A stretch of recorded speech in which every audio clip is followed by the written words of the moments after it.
गालिब साहब ने एक टर्म का यूज किया है, पेचीदा दलीलों की सी गलियां। जब मैंडेट क्लियर नहीं होता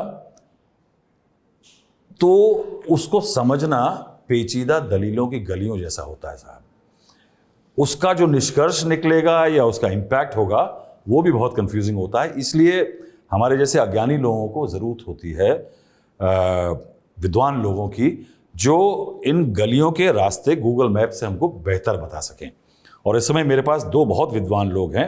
अविनाश कला हैं, राजनीतिक विश्लेषक हैं। इनकी खासियत ये है कि राजस्थान के हैं। राजस्थान में जितने अच्छे फूड जॉइंट्स हैं उसके बारे में आपको बहुत अच्छी जानकारी दे सकते हैं। और मैं इनके लिए कहूँगा कि अपना टैलेंट बहुत वेस्ट कर रहे हैं, बहुत कुछ और कर सकते हैं। खासियत इनकी ये है कि पब्लिक की नब्ज़ जानने के लिए ये गाड़ी घोड़ा छोड़ देते हैं, हवाई जहाज से भी कम उड़ते हैं, और राजस्थान की जो रोड ट्रांसपोर्ट की बसें हैं उससे घूम करके चुनाव का सूरत हाल जानते हैं। दूसरे मेरे साथ हैं नवनीत जी हैं, नेशनल एडिटर हैं दैनिक भास्कर ग्रुप के दिल्ली में। ये इनका डेजिग्नेशन है, ये परिचय नहीं साहब। परिचय इनका इस समय पे बिल्कुल अलहदा है। हिंदुस्तान की आबादी 140 करोड़ है और इस देश में सिर्फ 71 लोग हैं जिन्होंने पिछले कुछ दिनों में पत्रकार के रूप में प्रधानमंत्री नरेंद्र मोदी के साथ आधा घंटा या उससे ज़्यादा समय बिताया है और उनकी स्वर वाणी से उनके आने वाले दिनों के प्लान, चुनाव के निष्कर्ष, ये सब उनसे डिस्कस किए हैं। अगर मैं ये कहूँ कि 140 करोड़ में 71 लोग यानी कितने चुनिंदा लोग हैं, तो ये समझिए कि देश की आबादी का 0.00000 यानी 6 बार डॉट के बाद 6 बार जीरो लगाइए 5%, यानी इतना कम लोग हैं। तो नवनीत जी और अविनाश कला, आपको बहुत स्वागत है जिस्ट के स्टूडियो में। शुरुआत करेंगे सबसे पहले कि प्रधानमंत्री से बात करते समय कितना प्रधानमंत्री कंफर्टेबल लगे 400 पार के अपने नारे को लेके। यानी आप ये सोचिए कि कितने बिरले लोग हैं नवनीत जी कि प्रधानमंत्री जी के साथ आधा घंटा बिताया है। आप सब तो ये आधा घंटे, जब कितना टाइम बिताए थे? आधा घंटा। तो इस आधे घंटे में कोई आभास होने दिया कि ये होने दिया? सर, ये आपने जो इक्वेशन बताई 140 करोड़ में से, ये तो मैं बहुत छोटा आदमी हूँ। आपने बड़े बड़े इंटरव्यू किए हैं और बड़ी बड़ी ब्रेकिंग। नहीं, अभी की बात हम कर रहे हैं। हाँ, तो ये बताइए इस आधे घंटे में क्या आप देख पाए कि वो जो 400 पार है वो नारा है या सचमुच ऐसा रिजल्ट कुछ और आने? Could he hide it well? मैंने जो एक्सपीरियंस किया, जो वहाँ जाने के पहले मुझे लग रहा था कि वो बड़े एग्रेसिव होते होंगे या बहुत जल्दी में होते होंगे, तो जो हमको मंच पर दिखाई देता है वो बहुत एग्रेसिव और कुछ बहुत ज़्यादा जल्दी में होते हैं। तो वहाँ मिलने के बाद मुझे एक ठहराव लगा, बहुत पोलाइट लगे मुझे। और उसमें से आधे घंटे में उन्होंने करीब आधे वक्त तक, मतलब करीब 10 से 12 मिनट उन्होंने अपने किस्से सुनाए। अच्छा। सीएम गुजरात के थे तब के किस्से, वो कुछ जूहापुरा एंड ऑल, लाल दरवाजा और उनके किस्से, प्लस वो जब पार्टी महासचिव हुआ करते थे और राजस्थान। कोई ऐसा किस्सा जो आपने नहीं सुन रखा हो? क्योंकि ये बहुत सारे किस्से उन्होंने कह दिया था कि ये छापने लायक नहीं है। अच्छा, यानी उस पर राइडर लगा दिया था कि मैं किस्से भी नहीं सुनाऊंगा। हाँ, नहीं, किस्से तो सुना दिए, उसके बाद कहा कि ये छापने लायक नहीं है। तो मुझे लगता है कि मुझे उसका सम्मान करना पड़ेगा। ठीक है, चाहिए। और वो अखबार। लेकिन क्या अंदेशा हुआ आपको कि 400 पार नहीं हो पाएगा? उनके देखने से लगा कि कहीं एक सेंस ऑफ वीकनेस दिख रही थी? नहीं, मुझे बहुत कॉन्फिडेंट लगे वो, और बहुत पोलाइट लगे। तो मुझे ऐसा लगा कि ये आसानी से बहुमत, 400 से तो मैं कभी भी सहमत नहीं था। उन्होंने तो पहले दावा किया तब भी और बाद में भी कि 400 तो नहीं ही आएंगे। लेकिन इतना भी मुझे अपने आप में एज ए जर्नलिस्ट मुझे कभी ऐसा नहीं लगा था कि वो 280 से नीचे ओनली बीजेपी लटक जाएगी। No, what are we looking at? अब ये आप इसके 3 बड़े कारण मांगू आपसे। अगर आपने इतनी राजनीति देखी है, तमाम राज्यों में राजनीति देखी है, देश में देखी है, कि आपके बिग टेक क्या है? 3 या 4 जो भी हों आपके। तो सबसे बड़ा यूपी का अगर हाल जो मैं समझता हूँ कि जो मायावती को दबाया गया और वो बिल्कुल साइलेंट हो गई। तो हमने ये देखा कि 6-6, 7-7 राउंड के बाद भी जब 3-3 लाख, 3.5 लाख वोट गिने जा चुके थे, बीएसपी को केवल 5,000 वोट। तो बीजेपी ने सोचा कि बीएसपी को ज़्यादा वोट मिलेंगे तो वो कन्वर्ट होगी सीट, लेकिन वो नहीं हो पाया।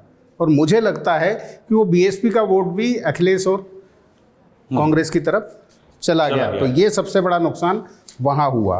महाराष्ट्र में जहाँ तक देखें तो महाराष्ट्र में उद्धव के प्रति लोगों की सहानुभूति रही, इसलिए उद्धव शायद मुंबई में 6 उनको अलॉट हुई थी, उसमें से 4 सीट जीत गए वो, और टोटल महाराष्ट्र में 10 सीटों 9 सीट पे आगे हैं, 1 सीट जीत चुके हैं। तो उनके प्रति सहानुभूति रही, और वही सहानुभूति शरद पवार के प्रति रही, जो उनका ही भतीजा उनको छोड़कर या उनको धोखा समझा लोगों ने, इसलिए शरद पवार की 7 सीटें आ रही हैं। सुप्रिया सुले जीत रही है, जो कोई मान नहीं रहा था कि सुप्रिया सुले वहाँ से जीत सकती, क्योंकि वहाँ का सारा मैनेजमेंट बाराबंकी का अभी तक अजीत पवार ही करते आए थे, भले ही वो शरद पवार के लिए करें या और सुप्रिया सुले के लिए करें। सुप्रिया सुले खुद मैदान में कभी। तो आप कह रहे हैं कि एक तो एससी वोट है वो ड्रिफ्ट किया समाजवादी पार्टी की तरफ, बीजेपी को एससी वोट का नुकसान हुआ इस चुनाव में, आप एक बात कह रहे हैं। दूसरा आप कह रहे हैं कि जो ये एग्रेशन था पार्टी तोड़ना, एग्रेशन वर्सेस जो गरीब के प्रति सहानुभूति, यस, सिंपैथी फैक्टर जनरेट कर दिया। इसके अलावा महाराष्ट्र में सबसे बड़ा फैक्टर मुझे ये लगा मराठवाड़ा और विदर्भ में गडकरी छोड़ के बाकी पूरी बीजेपी की सफाया हो गया। मराठवाड़ा में अभी बीड़ बमुश्किल अगर जीत पाई, मुंडे तो जीत पाई, बहुत आगे पीछे चल रही हैं। तो जो जरांगे पाटिल का फैक्टर है, उसने जैसे औरंगाबाद में शिवसेना शिंदे को जिता दिया, क्योंकि उसने मराठा होने के नाते उसका समर्थन किया, वरना वो वहाँ ओवैसी का प्रत्याशी जीत रहा था। अच्छा। तो जरांगे पाटिल के कारण। मैं ओवरऑल पिक्चर, राम मंदिर कहाँ गया? राम मंदिर मुझे लगता है कि राम मंदिर पहले से था ही, और राम मंदिर में अचानक जो बहुत जल्दी की गई, कुछ लोगों को बुलाया गया, कुछ लोगों को नहीं बुलाया गया, केवल मैं ही था और कोई नहीं था, वही फैक्टर शायद। पोलराइजेशन की एब्सेंस थी, आपको लगा कि पोलराइज नहीं रहा चुनाव, नहीं कर पाए, हालांकि कोशिश की गई, हिंदू मुसलमान किया गया, हुआ कुछ हद तक, जैसे एमपी में हुआ। आप कहते हैं कि एमपी में पोलराइजेशन है एग्जिस्ट किया। Yes. So you mean to say that MP was one of the state. चलिए हम एमपी लेते हैं, बहुत इंटरेस्टिंग स्टेट है, और मैं यहाँ पे बड़ी इंटरेस्टिंग स्टेट इसलिए भी है मेरे लिए क्योंकि आप 2 सज्जन जो मेरे बैठे हैं वो एक पॉलिटिकल थ्योरी को मेरी सिग्निफाई करते हैं कि मध्य प्रदेश में शिवराज सिंह चौहान जी 8 लाख मतों से लास्ट न्यूज़ तक आगे थे। मध्य प्रदेश में एक समय पे चीफ मिनिस्टरशिप के लिए साइडलाइन किए हुए शिवराज सिंह चौहान को बीजेपी ने पूरे मध्य प्रदेश में घुमाया, वहाँ ही नहीं घुमाया, बाहर के राज्यों में भी घुमाया। वहाँ पे मध्य प्रदेश में BJP has done better than last time. ये गेन स्टेट बनी है एक बीजेपी के लिए, चाहे 1 सीट की हो, लेकिन गेन स्टेट बन रही है। दूसरी तरफ आपके राज्य के कॉन्ट्रास्ट में कला साहब की जो राज्य है राजस्थान, वहाँ जो चीफ मिनिस्टर की मुख्य दावेदार और सालों दशकों से वहाँ की बड़ी नेता थी, उनको टोटली साइडलाइन नहीं किया गया, उनको ठंडे बस्ते में डाल दिया गया, और उसके इम्पैक्ट के कारण राजस्थान में बीजेपी हैज लॉस्ट ग्राउंड। तो अपने पुराने नेताओं को आप कैसे हैंडल करेंगे, उनको यूटिलाइज करेंगे, वो एक इंपॉर्टेंट पॉलिटिकल फैक्टर बनता है। आप क्या कहेंगे मध्य प्रदेश में शिवराज फैक्टर कितना काम किया होगा? मध्य प्रदेश में वही जो महाराष्ट्र वाला उद्धव के साथ लागू हुआ, विक्टिम वर्सेस एग्रेशन। मतलब उनके रहते हुए आप इतनी सीट जीते विधानसभा में शिवराज के नेतृत्व में, उनको साइडलाइन किया गया, और बहुत बुरी तरह साइडलाइन किया गया। उन्होंने मुख्यमंत्री हटा के अपने बंगले के सामने मामा का घर लिखवा लिया। तो विदिशा से वो पहले भी सांसद रहे हैं, और विधानसभा चुनाव भी विदिशा से उन्होंने लड़े हैं। हॉट अच्छी बीजेपी की सीटें सुषमा जी भी जीती हैं।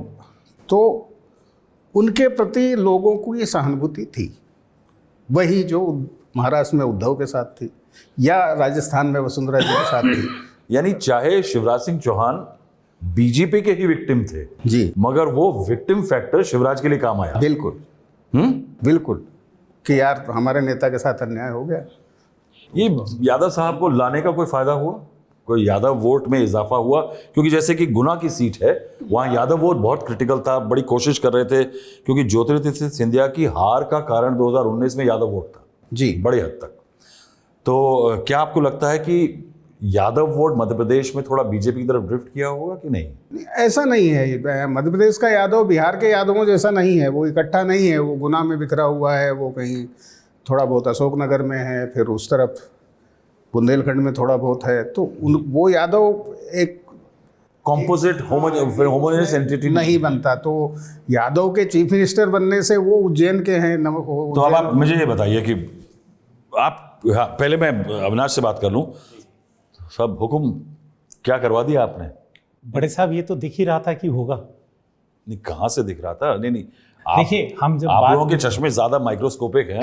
माइक्रोस्कोपिक नहीं है बड़े साहब। जब से हम राजस्थान पे बात कर रहे हैं, आप राजस्थान भी आए, हम मिले, तो एक बात कह रहे थे कि 3 सीटें तो ऐसी है जो जा ही जा रही हैं। 8 से 9 पे फाइट है, क्लोज कॉन्टेस्ट है, किसी को भी है। और अगर आपको याद हो, हम कह रहे थे एक बार जब पेटियां खुलनी शुरू होगी तब उनका रुझान समझ में आएगा। और देखिए बिल्कुल वैसा ही हुआ।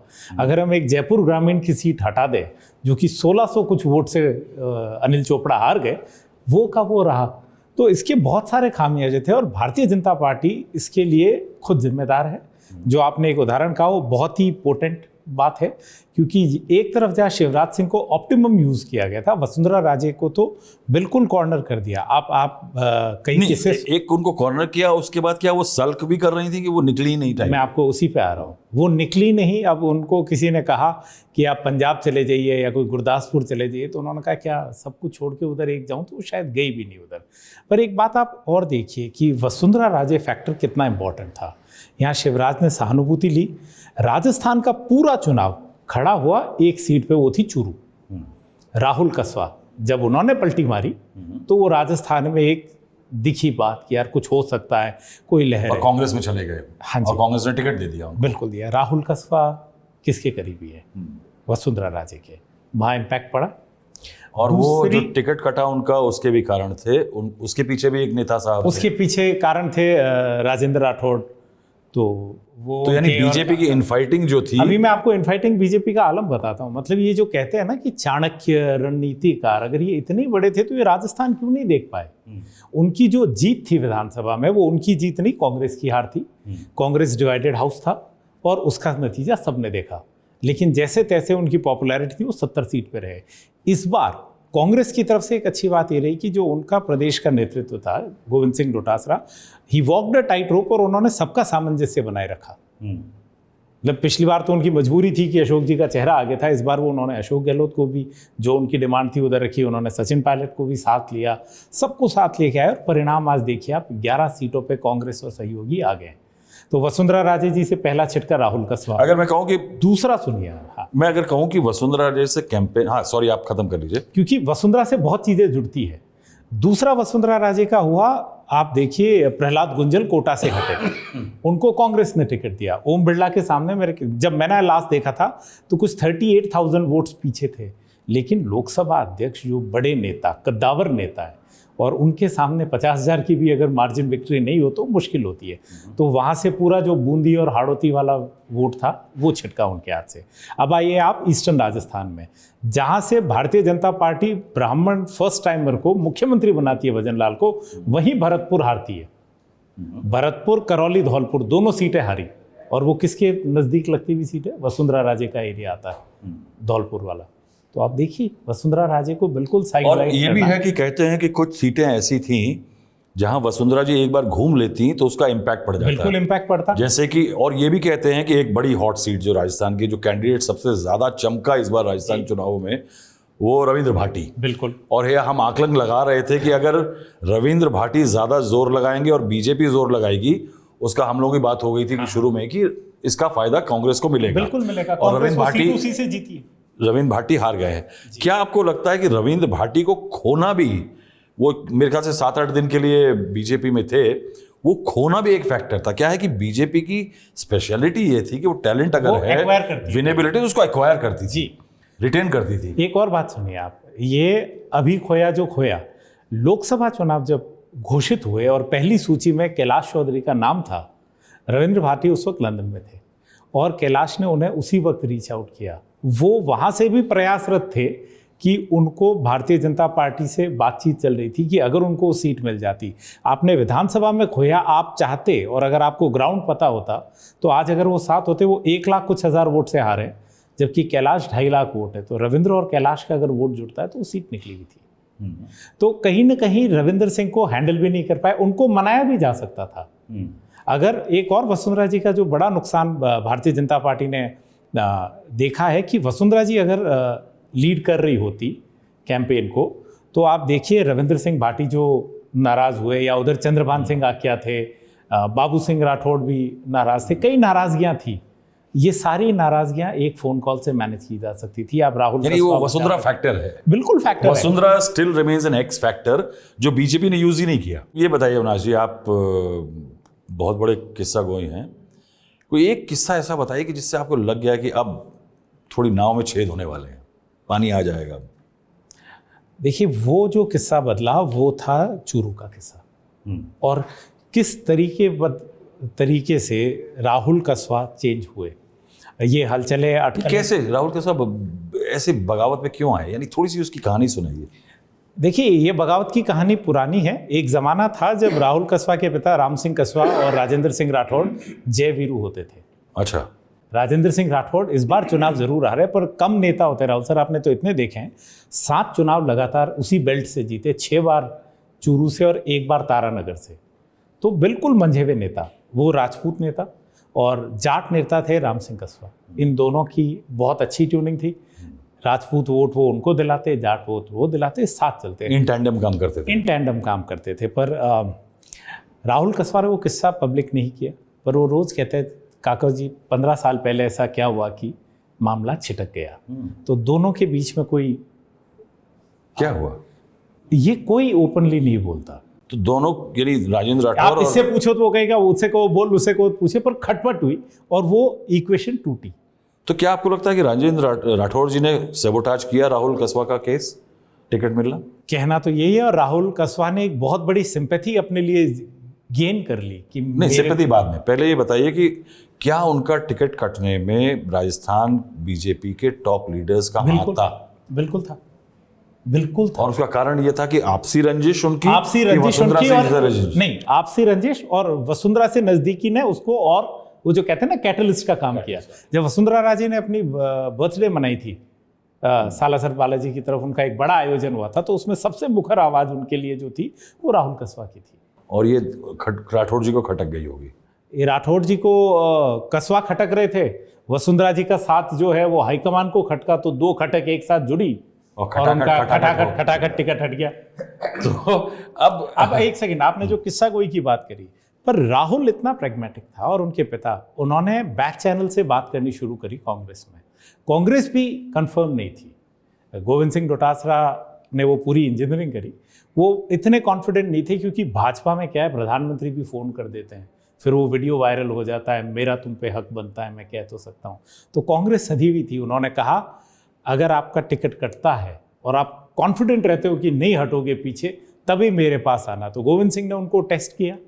जब वो टिकट कटी, कहते उसी रात राम सिंह कस्वा और उनके बीच मुलाकात हुई, वो मिले, और जब उन्होंने कह दिया मैं पीछे नहीं हटूंगा, तो फिर उन्होंने बात आगे चलाई और इन नो टाइम कस्वा को ज्वाइन करवाया खड़गे के यहाँ लाके, और वो रहे। दिग्विजय सिंह हार गए, क्या भविष्य उनका? क्या उनकी कांग्रेस में एमिनेंस अभी भी बनी रहेगी? मध्य प्रदेश में होल्ड बना रहेगा? कमलनाथ के सुपुत्र, वो सीट जो कि कमलनाथ ने अपने नाम लिखवा ली थी, रजिस्ट्री करवा ली थी, वो सीट चली गई। मुझे कमलनाथ के बेटे की हार से ज़्यादा हैरत दिग्विजय सिंह की हार पर है। पिछली बार इसलिए नहीं हुई कि उन्हें ज़बरदस्ती भोपाल से लड़ाया गया था और वो साध्वी के सामने हार गए थे, लेकिन इस बार वो राजगढ़ से लड़े। तो जिस तरह से गुना ज्योतिरादित्य के लिए है, वैसे ही राजगढ़ दिग्विजय सिंह के लिए है, लेकिन वो ज्योतिरादित्य से कई मायनों में बहुत आगे हैं दिग्विजय सिंह। कि ज्योतिरादित्य बहुत आम लोगों से मिलते नहीं हैं, बहुत लोगों को जानते नहीं हैं, हाँ, और दिग्विजय सिंह बच्चे बच्चे को जानते हैं। किसी का उन्होंने वहाँ घर बनवाया है, किसी के यहाँ सड़क बनवाई है, किसी की बेटी की शादी कराई है, बहुत मतलब अनगिनत, आप जिससे भी बात करोगे उसका दिग्विजय सिंह ने कुछ न कुछ काम किया है राजगढ़ संसदीय क्षेत्र में, राघोगढ़ में खास और राजगढ़ में थोड़ा सा कम, तो उन सबको भरोसा था। इस बार उनको राजगढ़ से टिकट ही इसलिए दिया गया था कि ये तो एक पक्की होगी। दिग्विजय सिंह ने हर बार, इस बार जब राजगढ़ में प्रचार किया तो उन्होंने यही कहा कि ये मेरा लास्ट इलेक्शन है, इसके बाद मैं नहीं नुकसान तो नहीं कर लिया? नहीं, मुझे नहीं लगता कि नुकसान तो अब उनका भविष्य क्या है? कांग्रेस में उनकी एमिनेंस बनी रहेगी अभी भी? निश्चित रूप से, क्योंकि कमलनाथ लगभग खत्म हो गए हैं। अच्छा। और फिर उन्होंने और उनके बीजेपी में जाके और वापस आके और एक और खता कर लिया है। आपके प्रदेश अध्यक्ष जो नए बनाए गए थे, पटवारी साहब? पटवारी साहब दरअसल इंदौर के जिम के लड़के टाइप हैं, तो वो वहीं तक हैं। वो उनको कभी भी गुस्सा आ जाता है, वो कभी भी किसी को भी कुछ भी कह सकते हैं। तो स्टेट लेवल पर पार्टी को और लोगों को सबको साथ में रख लाया। अब दिग्विजय सिंह के सामने तो वो बच्चे उनके बच्चे से भी कम उम्र के होंगे मेरे हिसाब से। तो अब मैं दूसरा नेता जो पूछना चाहता हूं कि what next for him, Shivraj Singh Chouhan की अगर मध्य प्रदेश की आबादी 8 करोड़, हाँ, 7.5-8 करोड़। तो हमारे इनपुट में जो एडिटर हैं विनय, उन्होंने मुझे बड़ी इंटरेस्टिंग बात बताई कि ये उन नेताओं में से है जो कि प्रदेश के 7.5-8 करोड़ जो आबादी है उनमें से 6-6.5 करोड़ ने एक बार करीब से शिवराज सिंह चौहान को जरूर देखा होगा। ये एग्री करेंगे आप? बिल्कुल। सर, शिवराज सिंह की खासियत ये है, ईश्वर ने उनको चेहरा ऐसा दिया है कि वो बोलते हैं तो लग रहे हैं रो रहे हैं, तो लोग सोचते हैं दे दो इसको बेचारे को वोट यार, कुछ भी करो। और मेहनत बहुत करते हैं। हाँ। सुबह 6 बजे निकलते हैं, रात को 2 बजे से पहले, कभी विधानसभा इलेक्शन जब हो रहे थे तो उनको पता था कि उनकी लीडरशिप के साथ में या बाद में क्या होगा, कहीं कहीं आभास था। और उन्होंने ऐसे बयान भी दिए थे कुछ, जिनसे उनको ये हमको लगे कि उनको नहीं बनाया जाएगा, लेकिन उन्होंने मेहनत में कोई कसर नहीं छोड़ी। अच्छा, ये बताइए कि उनका क्या भविष्य है? दिल्ली आएंगे तो क्या कुछ मंत्री बनाए जाएंगे कि बीजेपी के अध्यक्ष, या आप कुछ और बड़ा रोल देख रहे हैं? क्योंकि बीजेपी को क्लियर मेजॉरिटी नहीं मिल रही है, तो इससे ये अंदाज़ा तो लग ही सकता है कि जो बीजेपी में अभी तक लोग जो भावनाओं को दबाए बैठे थे वो प्रकट करेंगे, चाहे वसुंधरा राजे हों, चाहे रमन सिंह हों, चाहे गडकरी हों। क्या आपको लगता है कि फैक्शन जो बीजेपी के दबे कुचला वर्ग था वो जोर मारेगा? अभी तक तो नहीं लगता। यानी वो बोलेगा अमित शाह और नरेंद्र मोदी के अब आया हूँ पहाड़ के नीचे? नहीं, दबी जुबान में भले ही बोले, खुल के बोलने की अभी तक तो हिम्मत मुझे नहीं लगती जो सीट का आंकड़ा चल रहा है उससे। क्या आपको लगता है कि क्या एक चुनाव में पेंच आ सकता है कि अगर नंबर्स ज़्यादा क्लोज हुए तो players like Nitish Kumar party की, उनको, यानी वो तो जिम्नास्टिक्स के मास्टर हैं, चंद्रबाबू नायडू भी आइडियोलॉजिकली न्यूट्रल हैं, वो कहीं भी फिट हो सकते हैं, एमसील टाइप है थोड़े। हाँ, लेकिन अगर कांग्रेस अगर 230 या 235 के बीच रहती है तो इनके 30 मिलाते हैं तब भी वो मेजॉरिटी पर नहीं पहुंचते। और सबसे बड़ी दिक्कत ये है कि नवीन पटनायक के पास एक ही सीट है, नहीं तो वो आसान। यानी आप कह रहे हैं कि नवीन पटनायक का जो बार्गेनिंग क्वेश्चन था वो कम हो गया? अब नहीं, खत्म हो गया। एक सीट है, कहीं रख लो, वो कहीं भी चले जाते हैं, उनको नेशनल उससे कोई एम्बिशन नहीं है, कभी था ही नहीं। और अब तो स्टेट, अगर मान लीजिए बीजेपी 240 के करीब रहती है और एक कोalition की सरकार बनती है, मैं आखिरी आपको कमेंट मांग रहा हूँ, will Narendra Modi be the prime minister? मुझे लगता है कोलिशन गवर्नमेंट चला सकते हैं, वो चला सकते हैं बिल्कुल। यानी वो दबंग ही रहेगी थोड़ा यार, उस हिसाब से 56 इंच टाइप जो था इमेज 370 CAA NRC, यानी ये गवर्नमेंट जो बनेगी कोalition की, जिसमें चंद्रबाबू नायडू सेक्युलर इमेज वाले, नीतीश कुमार अचानक दोबारा सेक्युलर हो सकते हैं, तो क्या उसके अंदर 370 जैसे बोल्ड कदम हो पाएंगे जो थोड़े समझा जाता है कि बीजेपी RSS की आइडियोलॉजी के करीबी हैं?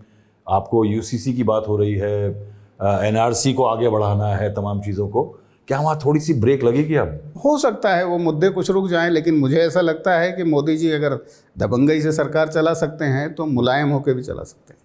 और अच्छा, और क्या आपको उम्मीद है कि कहीं थोड़ा नंबर्स के वो सिक्योर कर लेगी, थोड़ी तोड़फोड़ होगी, यानी बुलडोजर चलेंगे क्या कहीं? बुलडोजर चल सकते हैं। अभी सबसे सॉफ्ट कॉर्नर उद्धव है, हो सकता है वो इधर आ जाए, कोई सिचुएशन बदले तो। यानी पिक्चर भी बहुत बाकी है। बहुत बाकी है, बहुत बाकी है। लेकिन ये उद्धव का ये भी मुझे इसलिए नहीं लगता क्योंकि 4 महीने 5 महीने बाद वहाँ विधानसभा के चुनाव हैं, तो मुझे नहीं लगता कि ये जो गेन किया है तो वो सिचुएशन बदलेंगे। लेकिन ऐसी चर्चाएं चल रही हैं कि लीडरशिप में कुछ इधर उधर होता है तो उद्धव। और सर एक और बड़ी कमाल की बात है कि वो जो आपने कहा कि अभी तक क्या दबंगई से चलेंगे, but elections and the whole process is a great leveller. अभी तक जो एक स्टार बैट्समैन, आपने उसेन बोल्ट का देखा होगा, हमेशा गोल्ड मेडल जीतते थे, लेकिन जब लास्ट रेस लड़ी उन्होंने तो वो मेडल पोडियम पे भी नहीं आए। उसी तरह जैसे sports is a great leveller, elections are a great leveller. This is a great leader who is always won all the elections. Now for the first time आपने अभी तक राजधर्म का पालन किया, इस बार आप कोएलिशन धर्मा का भी पालन करके देखिए, so you get a taste of everything. And I think what he rightly said, Modi ji would make that adjustment, but हाँ that's a better pill to solve. एक बड़ी इंटरेस्टिंग चीज़ है कि मोदी जी की फेवरेट डिश खिचड़ी है। ऑन दिस नोट सर वो बहुत ही NEET plate में खिचड़ी खाते, इस बार खिचड़ी हुई प्लेट में खिचड़ी खानी पड़ रही है। तो देखा यह जाएगा कि किस तरह की खिचड़ी पकती है। हम इस तरह के विश्लेषण आपके पास और लाते रहेंगे। फिलहाल मैं अपने दोनों गेस्ट्स को शुक्रिया बोलता हूं कि उन्होंने अपना समय दिया। नवनीत जी को अपना एडिशन निकालना है तो मैं उनकी तरफ से उनसे माफ़ी चाहता हूं कि उनको मैंने आधा घंटे अपना साथ बिठा के रखा। नवनीत जी मेरे मित्र हैं। अविनाश जी, तो अविनाश जी आप अगर दिल्ली में हैं तो हम चाहेंगे कि आप हमारे साथ अपना सानिध्य बनाए रखें क्योंकि पिक्चर अभी बाकी है। बहुत बहुत शुक्रिया आपका।